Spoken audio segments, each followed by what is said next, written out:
यवतमाल जिले के आम्बुड़ा में प्रहार अध्यक्ष बच्चू कडू की रैली के दौरान भारी ट्रैफिक जाम से लगभग 3 घंटे तक यातायात ठप रहा, जिसके बाद बच्चू कडू समेत 12 प्रदर्शनकारियों के खिलाफ मामला दर्ज किया गया। इस मामले में अब बच्चू कडू का बयान सामने आया है। इसमें उन्होंने कानून पर ही सवाल खड़े करते हुए सरकार को षड्यंत्र न करने की सलाह दी है। काल जे आंदोलनामुळे गुन्हे दाखल केले, त्यांचं म्हणणं आहे का ट्रॅफिक जाम झालं होतं, परंतु आम्हालाही माहित नव्हतं एवढा प्रचंड जनसमुदाय तिथे येणार.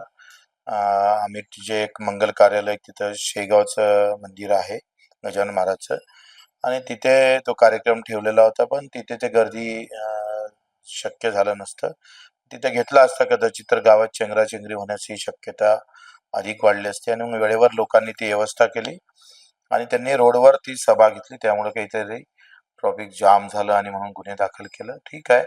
परंतु त्याच दिवशी हरिभाऊ बागडे येऊन गेले आणि त्या दिवशी 3 ते 4 रोड पोलीस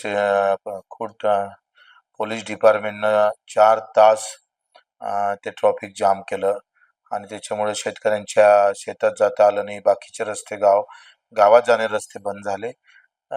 ते मात्र कायद्यानं ते केलं, आणि नेत्यासाठी कायदा कसं झुकतं आणि आमच्यासाठी कायदा कसं आमच्या वापरलं जातं, हे त्या घटनेवरून एकाच दिवसची घटना आहे, ते कसं दिसते आपण पाहतोय.